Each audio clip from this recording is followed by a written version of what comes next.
Welcome to the first ever North of 7 disc golf video. I decided it is time. At the local course, gonna play 9 holes, probably do 2 players is what I normally do. Mostly this is just a video journal for me. I started disc golfing last summer. I'm a middle-aged guy, I'm not very good, but I just thought I would document just trying to get better. I have recorded myself once before and I did not enjoy it, so I have a feeling I'm not gonna like watching this back, but it's just my local par 3 course. Going to go through 9 holes with you guys, sort of talk it out, talk about my disc selection. Again, middle-aged man, new to disc golf, started last summer, living in an area where winters are extreme and lengthy, so didn't play for months. Back at it this summer, just trying to improve my game, so thought I would document a little bit of my game for you guys. So let's get out on the course now and see how this goes. Probably not well, but come with me and we'll check it out. Hole 1 is 140 feet right up there between those trees. I'm pretty much aiming for one of the trees, and then when I miss, it tends to get close. So we're going to go player 1's using a Mako 3, one of my favorites, and player 2 is using a Temu Star Bison that I still really like. All right, no judgment. I'm not good at this, but here we go. Also no warm-ups, just throwing it.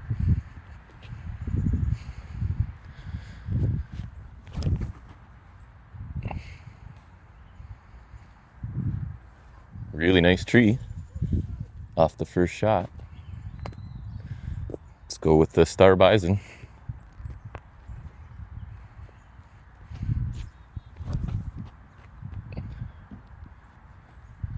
All right, clearly I need to film myself all the time because those were 2 good shots. We'll go tap them in. A couple good shots there. Player 1's gonna putt with the Grampus, which is from a starter set I bought and I still like it. Feels like a lot like an AVR because I have one of those too. And then player 2 is going to be rocking a brand new beautiful Luna that I bought in Big Z plastic that I'm finding super slippery, but hopefully it gets better. So player 1 was the Mako. We're going to just birdie these out. Birdie there.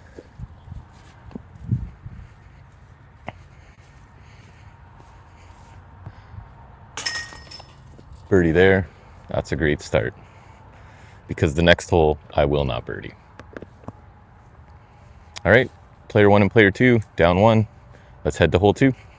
All right, hole 2, a little bit tougher. It is 261 feet up there by those vans. Basically, I've only birdied it a couple times. I'll be lucky if I even get it close.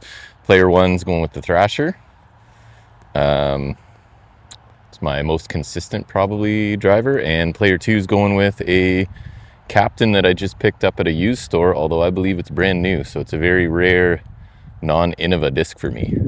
It's not even that I prefer Innova, it's that I am a big feel guy, and the only discs I can get my hands on regularly in this area are Innova at a couple stores. Also, I'm colorblind, so the disc color matters. It has to be something that I can see in the grass. You will not see a lot of red bags coming out. So the line I want is to go as far as I can, because I don't throw very far. That kind of second tree on from the left, get in behind that and then come back to the basket, but it probably won't happen. What's most likely is I'll hit a tree and be somewhere on that cart path or the path up there, but let's see what happens. Thrasher, player 1.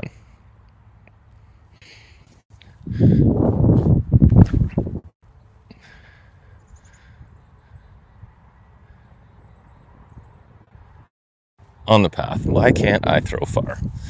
Nose down is what I'm working on. Clearly not very well, because nose is up, disc does not fly far, and dumps to the left a lot. But here goes player 2 with a Lucid Dynamic Disc Captain.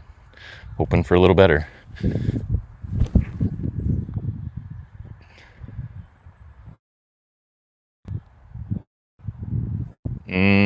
Little better, I guess, is what I got. Should have been careful what I wished for. Neither of those are very good. Should be pars, which is usually the outcome here. This course, I'm just trying not to take birdies. Pars are fine. I've only birdied this hole a couple times, so let's go see. Player 1 with the Thrasher. We're going to just use our putter to approach the good old Grampus. The Sport Near Grampus from a starter set. And I still love this putter. I mean, I'm not a good putter regardless, but I'm comfortable with this one. All right, there's that. And player 2 behind the tree with the Luna. This will be the only forehand you see probably today, just for fun.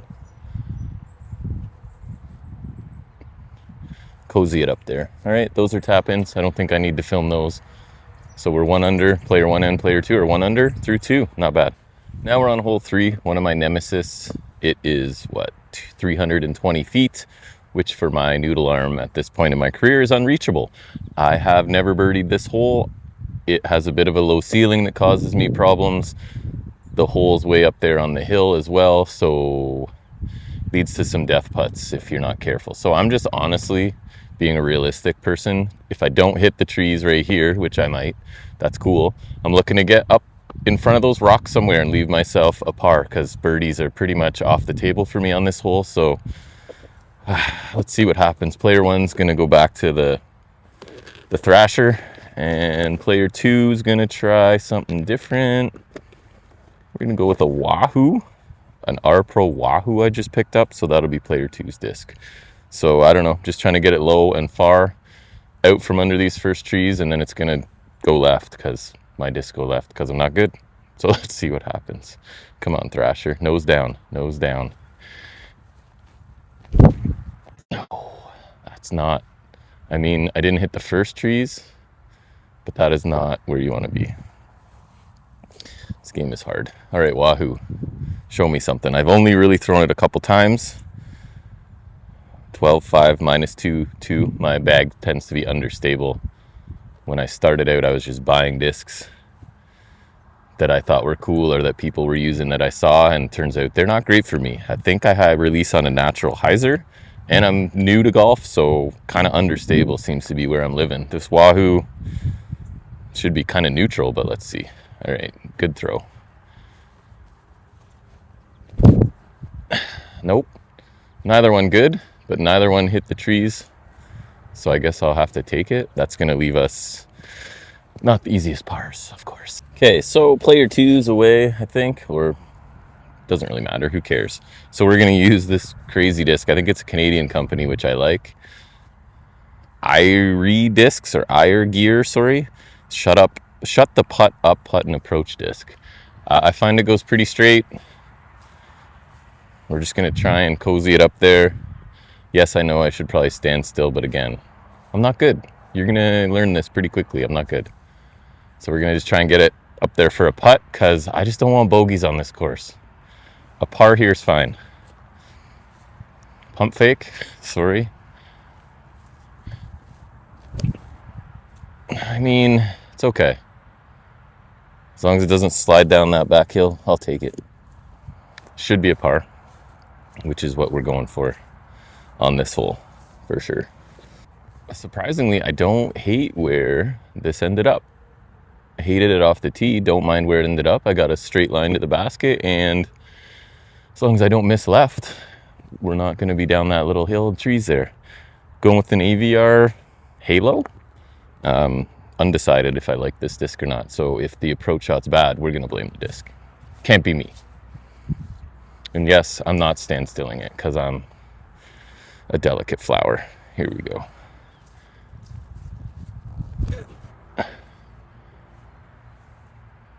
I think that will do just fine. I think that's 2 makeable putts, which I will always take for a par here. Let's go see. Awkward camera angle set up in a bush. But first time filming outdoors using a wireless mic. Is this player 1 or player 2? This is player 2. So he's putting with the Luna for par.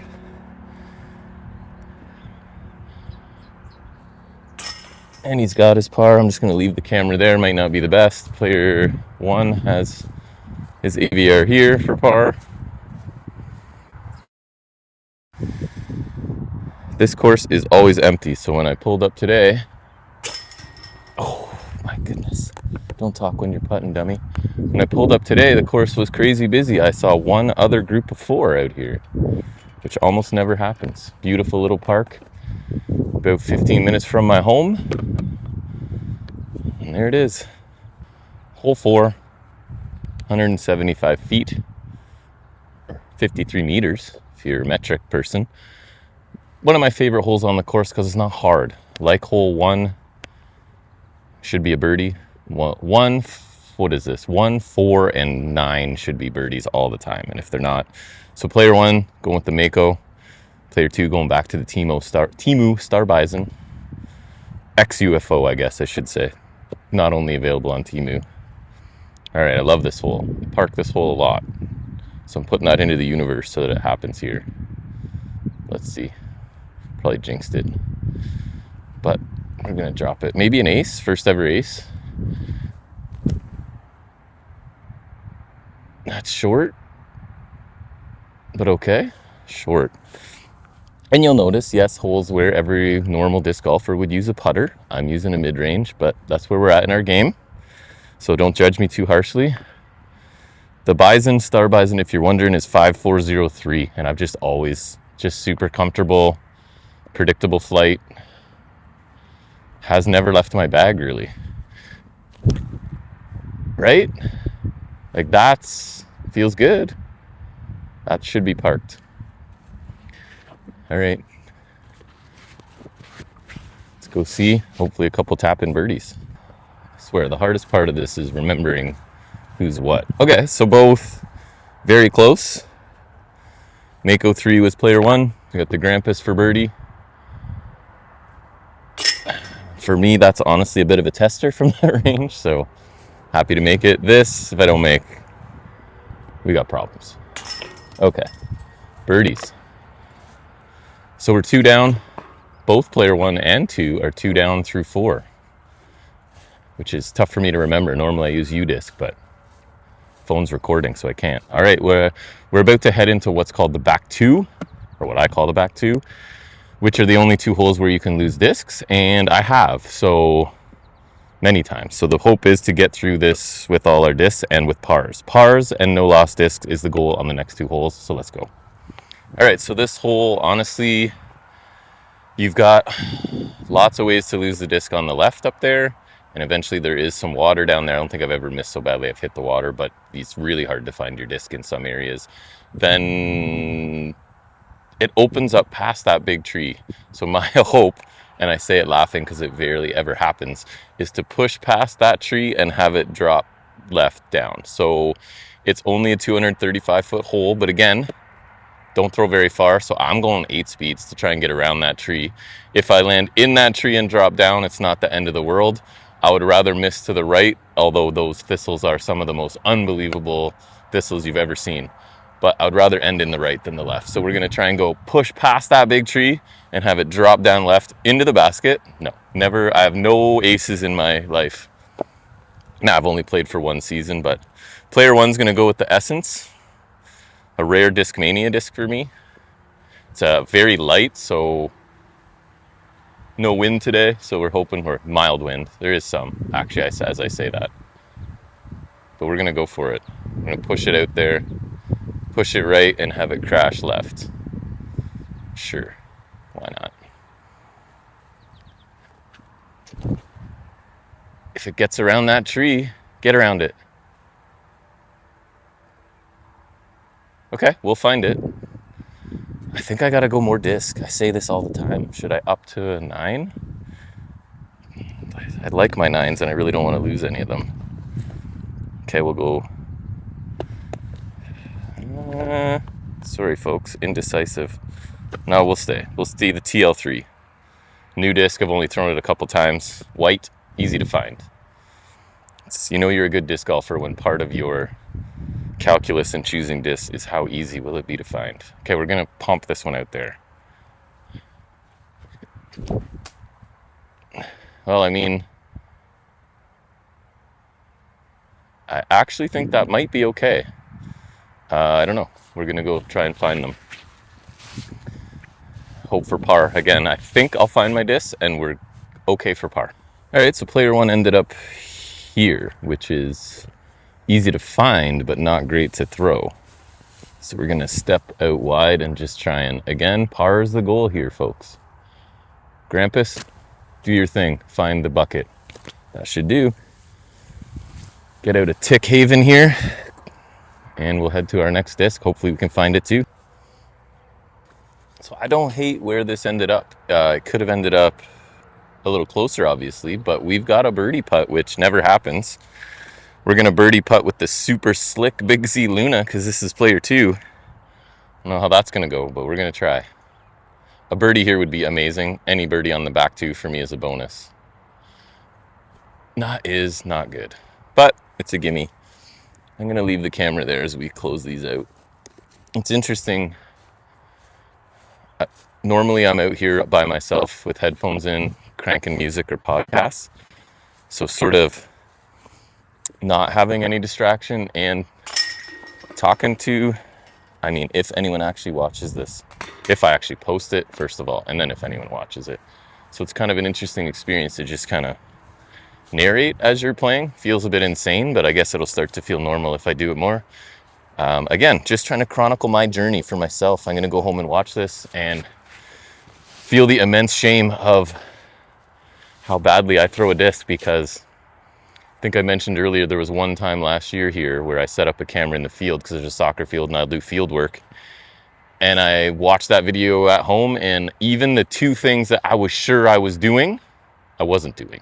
So recording yourself and watching is really valuable. While we're here, when I say these thistles are unbelievable, look at these. These all up the stem and the top are just razor sharp, and they are like 4 feet, 5 feet high in some places, and it's a field full of them. So that's why we try to avoid our disc in there. All right, we're still 2 under. Player 1 and player 2 are 2 under. Heading to the 6th hole, the other hole where you lose discs, to the left or to the right. So we're going to try and play it safe and see what happens. Hole 6, 227 feet. Basket's pretty much straight up there, but lots of nonsense to the left to lose your disc. I almost lost my champion it, which I love, yesterday. Spent a lot of time looking for it and found it. You can also lose it to the right. That is back into the thistle patch in the middle there. So we're going to go with the Disco, another Temu disc, the Disco Owl, which I like, slightly understable, like 6 speed, and then the it, which is what, similarly understable 7 speed. Honestly, I'm not trying to be a hero. I'm trying to keep it low and straight so that I can par. And if it happens to push far enough that I have a birdie look, great. I just don't want to be looking for my discs, man. And it's probably going to happen because it usually does here. But let's give it a go. I don't know. The owl hasn't failed me, and it's nice and bright. Colorblind me can see it in the grass. A lot of times I end up in that tree to the left. We're going to try to not do that. All right. Player 1 with the owl. Keep an eye on it. That is great. I need to bring you guys with me more often because I will take that all day. Yes, better disc golfers will attack that basket, obviously. That's not me. I'm trying not to lose discs here. I have this problem. I become a collector of discs. I probably have 50 for no good reason other than I want them all. So losing them I don't enjoy, because something like this, my son just randomly bought me because I told them when I started you can literally grab any disc and I'll be happy. I love this disc. Other than the color, the little burst in the middle makes it findable for me. The rest of it is not great for my color blindness, but I can generally throw it straight, which is the plan here.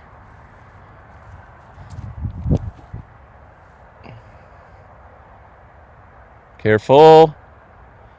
Okay, we're gonna have to look for it maybe. Might have just left the fairway on the left, but should be findable. 2 okay shots, I'll take it. By some crazy twist of fate, both my discs are in and both have legitimate birdie putts that I won't make because I'm not a good putter. All right, it was player 2. So he's rocking the super slick Luna. He's gonna bury this in the center of that cage right there for a rare birdie. For me to have 2 birdie looks out of 2 discs is pretty great. So I would take 1.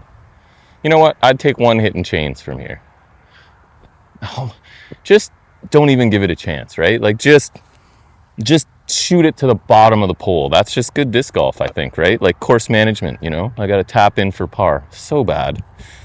This game is, I love it to death, but it's frustrating. Actually, I used to be a ball golfer, avid ball golfer when I was a teenager and into my 20s. And then I had my first kid around 30 and just didn't have the time or money. So lost my love of ball golf altogether. And then sort of somebody from work, a younger guy, just was like, hey, I know you're a competitive guy and you like to do stuff, so why not try? There's a great disc golf course right close to where we live. So the rest is history. I think I played 68 rounds, 9 holes here last summer. I know I shouldn't say that. I should probably be better for the number of rounds I played, but I do love this sport. I just come out by myself. I have lots of time off in the summer. There's nobody ever here. I can just play, talk to you guys, hopefully improve my round. So let's go see if we how badly we miss our next birdie putt. So both of my tee shots were like a foot from going into the fescue, but this putt is impossible because I got branches in my way. So I'm gonna have to I can't go low. I'm gonna have to Anheuser. This is stupid. I talk like I know what I'm doing, using terms like Anheuser and stuff. I don't. I'm just going to try and do something here. I mean, we take our pars and we get out of here. I remember when I started loving disc golf and watching videos, and they're talking about flippy and Heisers and Anheisers and stable and I had no idea what any of it meant. I'm kind of use some of those terms because I've started to learn, but I don't know what I'm doing, guys. So take it all with a grain of salt. Hopefully you're just here. I don't know why you're here, but if you're here, thank you. And I really do appreciate it. And hopefully my game gets better. You can give me tips. Feel free. I'm a guy I'm a coach by nature and a teacher by nature. So I try and do a couple things at a time. I've gone through, right now it's nose down. Nose down, pour the coffee, whatever it is. I think there's now saying there's a better version of turn the key, right? I'm trying to keep the nose down. But anyways, I just want to push over 300 feet at some point in my life. I don't think I've touched 300 feet yet. So that's the current goal. If that's relatable to a bunch of you, cool. Join me on this journey and hopefully we get better. All right, let's go. I don't think I'll film. Those are both tap-ins, and then we'll head to the 7th hole. All right, so the 7th hole is the longest walk we have. So let's walk and talk for a minute. So we're player 1 and player 2 are -2 coming out of the back 2. I'll take that all day. I would say -2 is my most common score on this course. My best score ever was 7 under. I have never birdied hole, was that 3, which I showed you with the low ceiling. And I've never birdied this hole coming up. I can't reach it. It's too far for me at this point in my game. So I will take pars here all day. It is a pretty long hole and it's uphill. So work to be done. But if we can get out of here with a par, 8 and 9 are very birdieable. I would take anything below 2 under is awesome. Anything under even par I like, but 2 under seems to be that's where I'm most commonly. So if we can beat that, that would be amazing. All right, hole 7, 295 foot par 3, plays longer because you got to go up that hill. Trees blocking the whole way. I don't know. I do like the line if you end up kind of in the trees underneath. It's a better line than being on the hill, but I'm not very good. Again, recurring theme here. So I'm just trying to pump it onto that hill somewhere to give myself an up and down for par. This is the 2nd hole that I have never birdied in my life. I just can't get there at this point. So good to have goals. All right, player 1 is going with the reliable thrasher. By reliable meaning I never botch it too badly. So I'm just trying to pump it out as far as I can, which is not far. And somewhere on that hill, closer to the left, in line with the trees, if it ends up there clean, is great. I don't have to navigate the hill to get to the basket, but on the hill, fine with it. Just get out there far, Thrasher. Do your thing, Thrasher. Be good. Uh-oh. Oh? Actually, love that. I might be standing in the way of all these shots. I apologize. I'm new. I gotta learn to throw and get out of the way, probably. So that one ended up in line with the 3rd tree, which is actually okay. Now we're going Sidewinder, a very understable champion disc. I've only thrown it a couple times, but the -3-1 is in my wheelhouse. I find that those are the ones I can get straightest and furthest, which probably isn't how it should go, but what are you gonna do? It is what it is. Sorry if you hear highway noise. I'm playing directly beside a major highway, right beside me. Despite this kind of being in super small town Ontario, the highway's right there. Audio, I don't know, I'll have to deal with. I'm a bit of an audio guy, so someday it'll get better. But if it's not good right now, I apologize. We'll work on it. All right, Sidewinder. Pump it up there.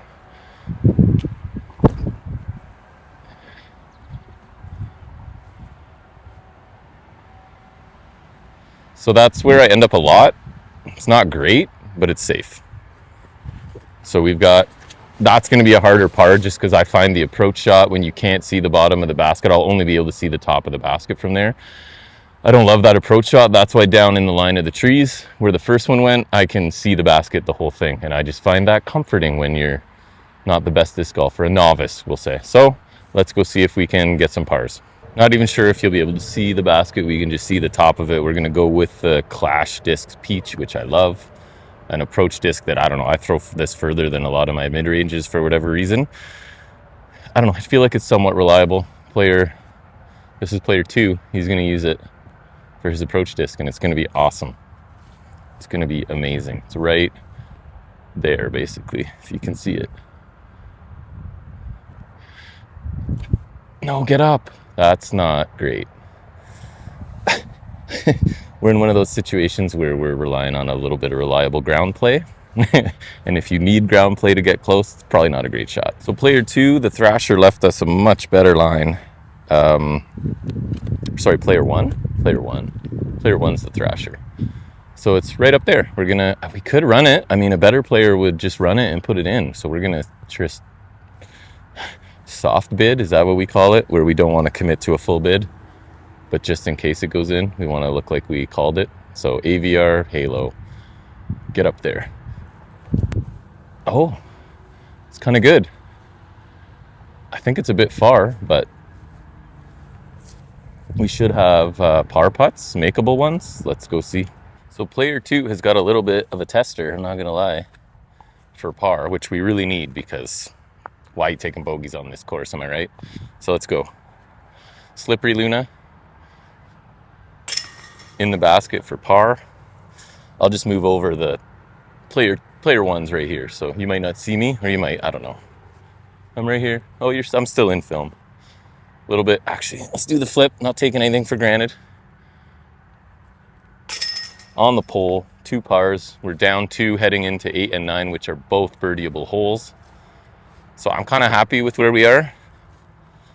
No amazing shots, but no terrible shots either. And that's kind of where I'm at in my disc golf career, is just don't take a double anywhere and do something stupid. 8th hole, 172 feet. I mean, there's a clear forehand line there. So if you're somebody who's not me and can throw a forehand, you would. And I have 2 mixed results, shall we say. So I was here yesterday throwing a bunch of discs on this hole, just checking out lines.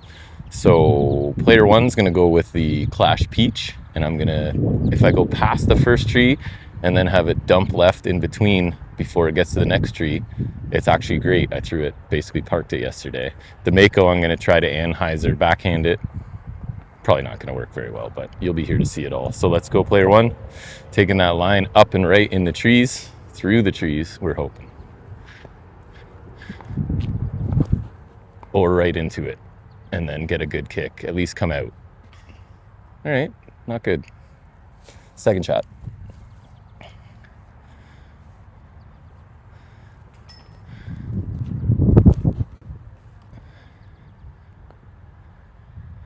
Way more left than I want it to be, but actually it might have skidded somewhere near, so we'll see. All right, so player 2 threw a bad shot, but this hole is pretty forgiving even for bad shots. So we're just gonna go with the Luna, the slick Luna, and slide it up there. Again, a better player might run this, but that's not me. Wind in my face now. Get down. Oh, that's terrible, right? I left myself a pretty mega tester coming back. It just didn't stop. And I guess that is part of the problem. The Luna, just not calibrated at all. I've never thrown it other than a couple putts yesterday, so we're learning. It wasn't great.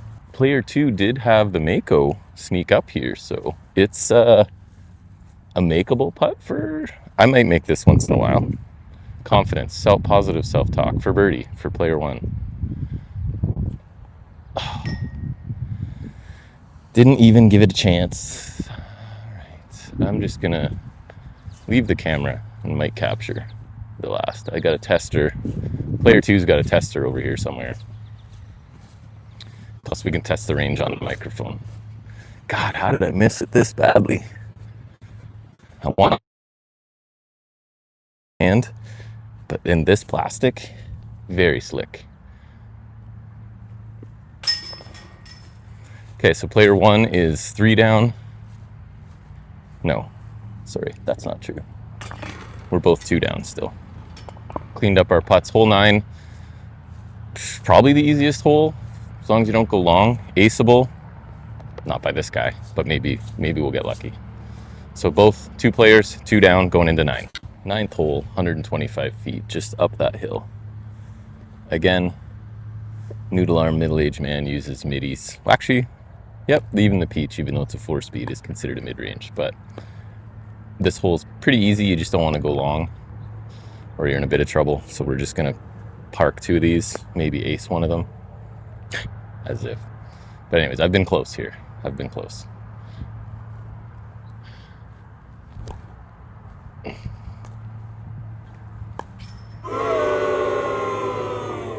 That was something. That is literally the closest I've ever been to an ace. You guys got to witness it. So that's the Peach. It's a beauty. I think their clash is done, but I love that disc. It's one of those discs I'll never risk losing. All right, Mako 3. Player 2 is going to actually ace it.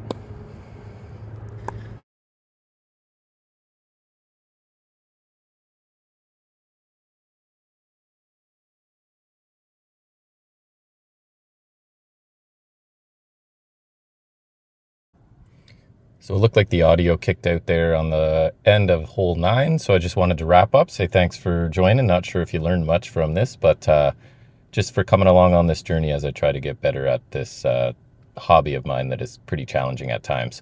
Not sure when the next video will go up. Whenever I feel like getting out here and recording again, hopefully it went well. Appreciate the time you spent checking this out. Hope to see you back here next time, everybody. That's me playing disc golf.